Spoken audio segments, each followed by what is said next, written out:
আসসালামু আলাইকুম রহমতুল্লাহ। এভাবে রাজনীতি হয় না। জামাত ইসলামের এভাবে রাজনীতি করলে পারে রাজনীতিতে এগোতে পারবে না। 15 বছর ধরে আমাদের নেতাকর্মীরা জীবন দিয়েছে, শীর্ষ পর্যায়ের নেতারা ফাঁসির দড়িতে আপনার তাদেরকে হত্যা করা হয়েছে। এখনও যদি আপনার এই চট্টগ্রামের সাতখানে আমাদের জামাতের 2 কর্মীকে যেভাবে আওয়ামী লীগ ফ্যাসিবাদের দোসররা তারা তাদেরকে ডেকে নিয়ে পরিকল্পিতভাবে হত্যা করে এরপরে মাইকি ঘোষণা দিয়েছে, ডাকাত ধরা পড়েছে। এই ঘটনা কেন্দ্রিক এখনও সারা বাংলাদেশের কোথাও একটা বিক্ষোভ মিছিল, কোনো প্রতিবাদ মিছিল বাংলাদেশ জামাত ইসলামের পক্ষ থেকে, কোনো থানার পক্ষ থেকে, কোনো জেলার পক্ষ থেকে দেখলাম না। এভাবে রাজনীতি হবে না। এভাবে নেতাকর্মীরা শুধু জীবনই দেবে, এটা কিসের রাজনীতি বুঝলাম না প্রিয় দর্শক। আমার কথাগুলো অনেকে খারাপ লাগতে পারে, কিন্তু একটু চিন্তা করে দেখেন তো, এখন 24 ঘন্টা পার হয়ে গেছে, বাংলাদেশের কোনো প্রান্তে দেখলাম না আমাদের 2 জন কর্মী ভাইকে, নেতাকে হত্যা করলো সে বিষয়ে কোনো রকমের কোনো কথা বলতে, কোনো প্রতিবাদ করতে, কোনো বিক্ষোভ মিছিল বলতে, কোনো সংবাদ সম্মেলন করতে। এমনকি এই চট্টগ্রাম সাতকানিয়া চট্টগ্রাম যেখানে বীর চট্টলা বলা হয় শাহজাহান চৌধুরী, এত বড় মাপের একজন জামাতের নেতা রয়েছেন, মজলিসের শুরা সদস্যের একজন আপনার নেতা রয়েছেন, তিনি থাকা সত্ত্বেও এখনও তিনি মাঠে নামলেন না, কথা বললেন না, রাস্তায় নামলেন না, একটা প্রতিবাদ করলেন না। আরে ভাই, আমাদের এলাকায় এখানে যদি জামাতের 2 জন ব্যক্তিকে হত্যা করা হতো, নেতাকে হত্যা করা হতো, তাহলে পুরো এই বলমারি থানার যত নেতাকর্মী যারা আমরা ছিলাম সবাই একত্রিত হয়ে 10-15 হাজার এক জায়গা হয়ে আমরা প্রতিশোধ নিতে চলে যাইতাম। পুলিশের প্রশাসন কী করলো না করলো এগুলো দেখার টাইম ছিল না।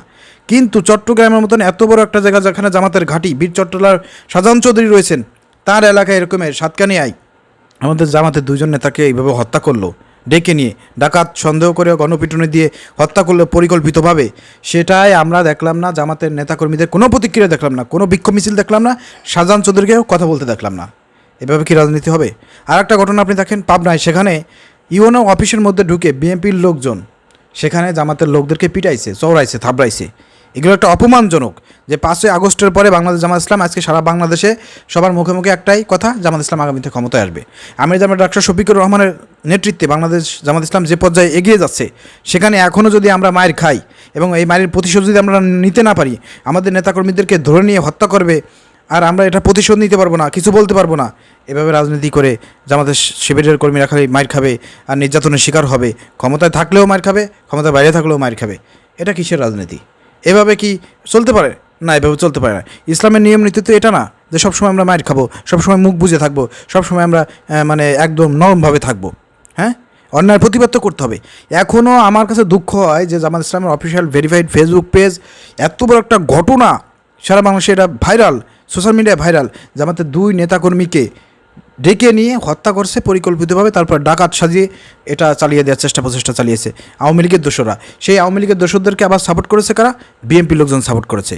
এত বড় একটা কর্মকাণ্ড, 2 জন ব্যক্তিকে হত্যা করলো আমাদের ভাইদেরকে, আমার দিনের ভাই।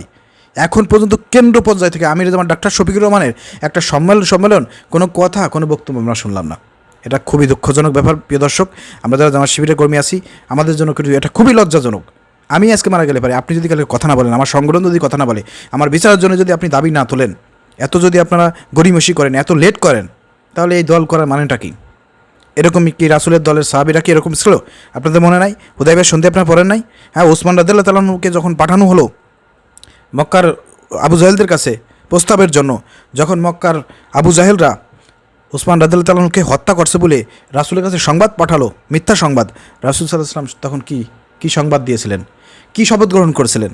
হ্যাঁ, তিনি সেদিনকে সাহাবীদেরকে নিয়ে একটি গাছের তলায় তিনি কি করেছিলেন? শপথ করেছিলেন ওসমান হত্যার বদলা না নিয়ে এই মদিনায় ফেরত যাবেন না। হ্যাঁ, রাসূল সাল্লাল্লাহু আলাইহি ওয়াসাল্লাম তাদের সাহাবীদেরকে নিয়ে প্রতিশোধ নেওয়ার জন্য তিনি শপথ করেছিলেন। আর সেই আজকে আমরা কি করতেছি? আমাদের 2 জন ভাইকে হত্যা করলো, আর আজকে আমরা চুপচাপ।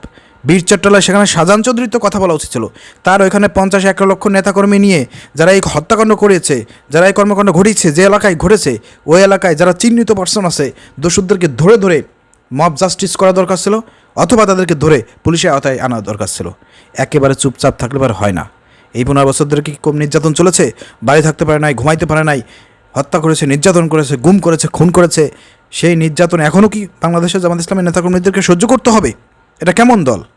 এটা আজকে আমার প্রশ্ন করতে ইচ্ছা করতেছে। আজকে সারা বাংলাদেশে এটা ভাইরাল ঘটনা, অথচ তাদের ব্যাপারে কোনো রকমের কোনো কথা নাই, বার্তা নাই, কোনো বিক্ষোভ মিছিল নাই, কোনো রকমের শিবিরের পক্ষ থেকে আমরা কোনো দেখতেছি না, ঘটনা বুঝলাম না। তো এইভাবে রাজনীতি করে এগোন যাবে না, ঠিক আছে? এভাবে আসলে রাজনীতি হয় না, এভাবেও ইসলামের রাজনীতির নিয়ম না। আমি আজকে অনেক দুঃখ কষ্ট নিয়ে এই কথাগুলো আমি বলতেছি। আপনারা একটু আমার কথা দিয়ে একটু বিবেক দিয়ে বোঝার চেষ্টা করেন। আজকে বিএনপির লোকদেরকে যদি এরকমের কিছু করা হতো তাহলে তারা কি করতো? যারা করতো তাদের বাড়ি ঘর কোনো কিছু রাখতো? কিভাবে জামাত ইসলামের দুইজন নেতাকে এইভাবে পিটালো, মারলো, হত্যা করলো, তাদের বাড়িঘর এখনও অক্ষুণ্ণ হয়ে আছে, তারা এখনও পালিয়ে বেড়াচ্ছে, তাদেরকে এখন ধরপকড় করা হচ্ছে না, থানায় মামলা হয় নাই, এখনও গ্রেপ্তার হচ্ছে না, কোনো সংবাদ সম্মেলন নাই, কোনো বিক্ষোভ মিছিল নাই।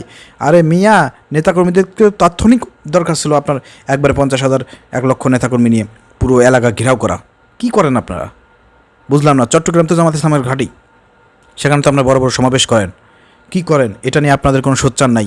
এটা আসলে আমি কি বলবো, ধিক্কার জানাচ্ছি। আমি আমার জায়গা থেকে খুবই ধিক্কার জানাচ্ছি, অনলাইনে প্রতিবাদ করতেছি। প্রিয় দর্শক, আপনাদেরকে অনুরোধ করব, প্রতিবাদমূলক এই ভিডিওটা আপনারা ছড়িয়ে দেবেন, শেয়ার করে দেবেন, যাতে যারা বাংলাদেশ জামাত ইসলামের দায়িত্বপ্রাপ্ত যারা আছে তাদের টনক নড়ে যে না, এভাবে রাজনীতি হয় না। এভাবে রাজনীতি করলে পারে জামাত ইসলাম এগোতে পারবে না। জামাত ইসলাম নেতাকর্মীরা আগেও মার খাবে, এখনও মার খাবে। এই রাজনীতি আসলে ইসলামের রাজনীতি না, এটা আমি বলে দিলাম।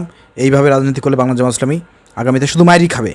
এভাবে মায়ের খাওয়ার জন্য বাংলা জামাত ইসলামী আমরা করি না, নেতাকর্মীরা মায়ের খাওয়ার জন্য জামাত ইসলামী করে না, এটা মনে রাখতে হবে। আমি মরে যাবো, কালকে আপনি মারা যাবেন, এ বিষয়ে কোনো প্রতিবাদ হবে না, কোনো কথা হবে না, কোনো স্টেপ নেবেন না আপনারা। এটা কি রাসূলের আদর্শ? রাসূলের আদর্শ কি অন্যায়ের প্রতিবাদ করতে হবে? তো এটা একটা অন্যায় করা হয় নাই? এটা তো যে কোনো ব্যক্তির সাথে অন্যায় হলে প্রতিবাদ করার দরকার ছিল। সেখানে আমাদের নেতাকর্মী যদি আজকে হত্যার পরে যদি তাদের ন্যায় বিচারের জন্য যদি আমরা বিক্ষোভ মিছিল করতে না পারি, প্রতিবাদ করতে না পারি, কোনো কিছু যদি করতে না পারি আমরা, তাহলে কিসের জন্য আমরা কিসের দল করি? এই প্রশ্নটা আমি আপনাদের কাছে রাখলাম। ভালো লাগলে শেয়ার করে দিন। আসসালামু আলাইকুম রহমতুল্লাহ।